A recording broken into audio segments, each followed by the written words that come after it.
y'all handled SMU pretty well a month ago. Does that game have any relevance as you prep a month later for them on the road? Well, teams get better as the year goes on.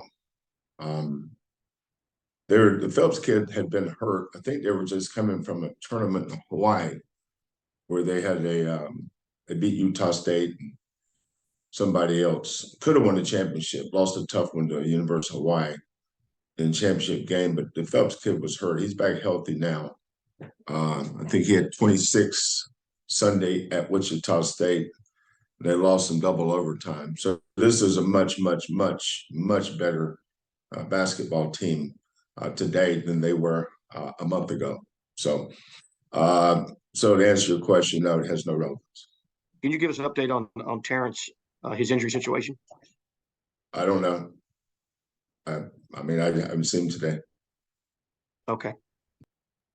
Thank you, Mark. We'll go to James Mueller from the Cougar. James, please go ahead. Yeah, good morning, Kelvin. Good morning.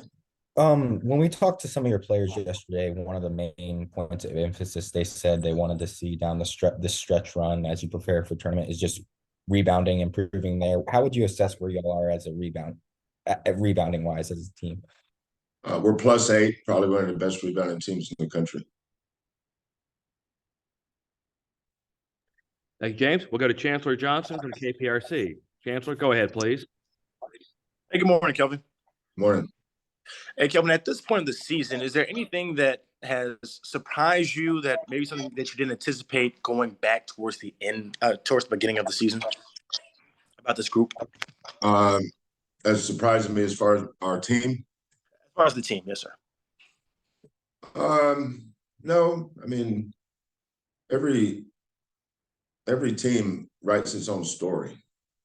You know, they have their idiosyncrasies.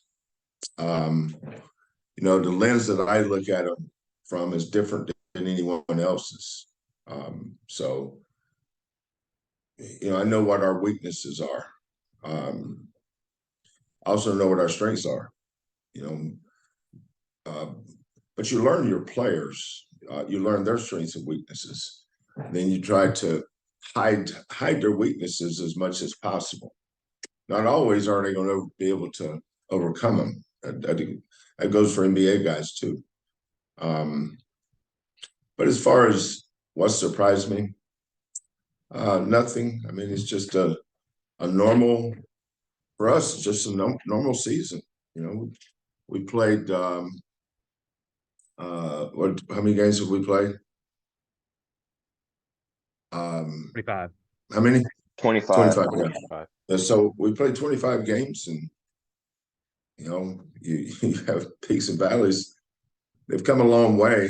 This one's been unique because of all the freshmen that we've played.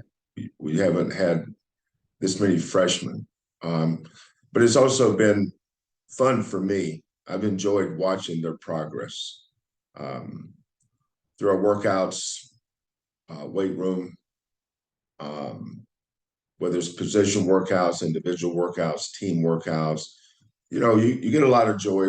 You get a lot of joy as a coach watching your kids improve and being able to take that progress and carry it over to the games. We'll go to Christy Reekin from the Associated Press. Christy, please go ahead, ma'am. Hi, Coach. I was wondering, from when you first met Marcus Sasser until now, what's the biggest way in which you've seen him grow? Confidence. Marcus was not a heavily recruited kid, which is absolutely zero relevance to us. I like Marcus. You know, I remember the discussions. You know, one of my assistants like, this kid may be a little better. This one maybe like this kid. They were all good players. You know, sometimes you're not going to go wrong on certain players, but there's just something about Marcus that I like. He had a quiet maturity about him, and then for me, the tiebreaker is always shooting. You know, if you're a good shooter, you can never have enough good shooting. But he comes from an awesome family. His mom and dad, his uncles are very close knit. And for all those reasons, I thought he'd be a great fit for us. Thank you, Christy. We'll go to Andy Yanez from Gallery Sports. Andy, please go ahead. Good morning, Coach. In regards to practices now that you guys are in the middle of February, heading into March, how different are practices now than, say, compared to late December, early January? Different as far as what?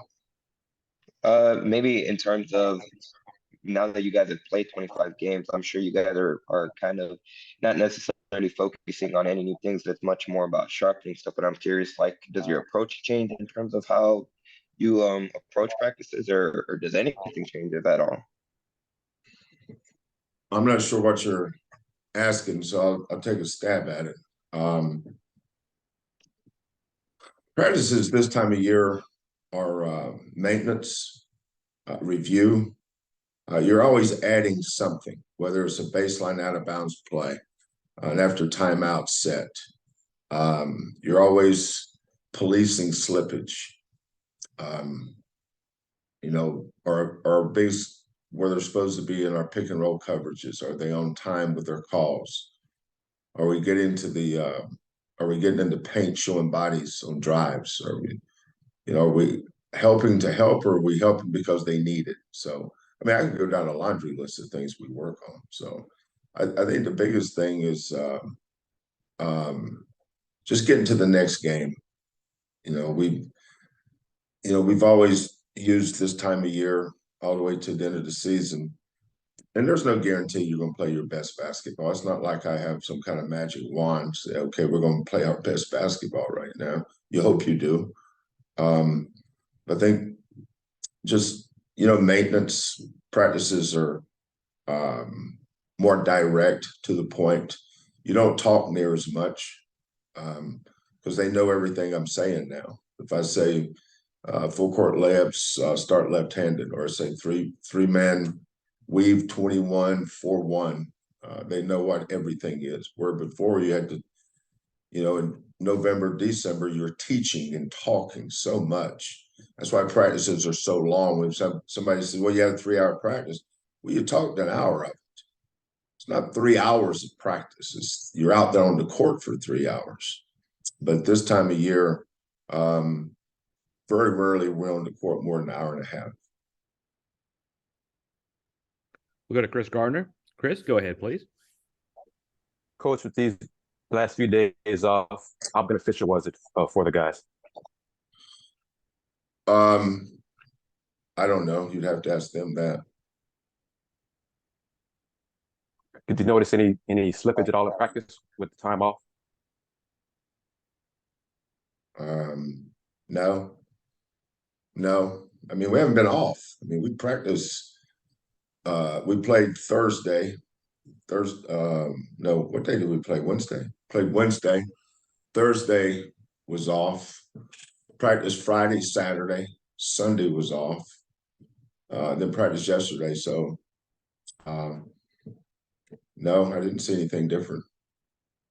Same old dudes,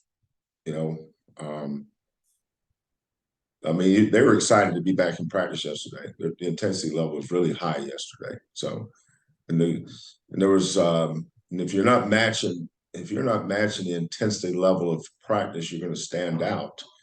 Then if you stand out, then you're going to be held accountable. So, I thought we really got after it yesterday pretty good.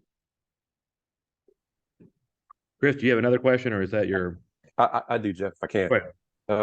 Coach, in addition to Zurich Phelps, what other challenges does SMU present?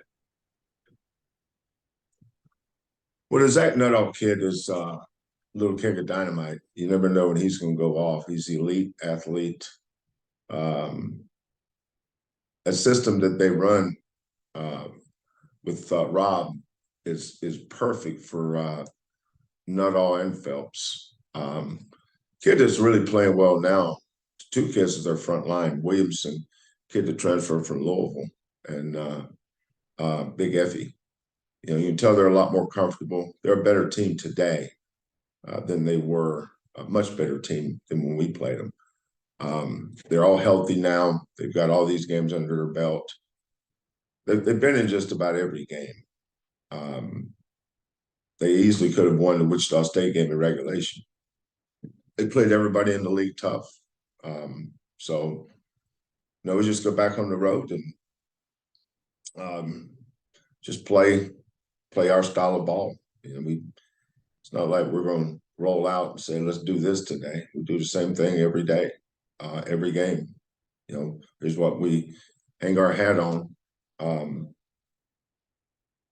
But I'm always anxious after a 8-day layoff to see how our kids respond. I guess most recent that I saw was Temple. The first half, Temple's kids looked like they had jet packs. They were so fast, and the excitement level. Of course, there's probably some extenuating circumstances with that one, but no, I expect us to pick up where we left off and go have a good game. Thank you, Chris. Are there any other questions for Coach Sampson? I don't see any hands raised here in the chat. Is everybody good? Everybody good? Okay. Coach, thank you very much for your time. You guys have a good day.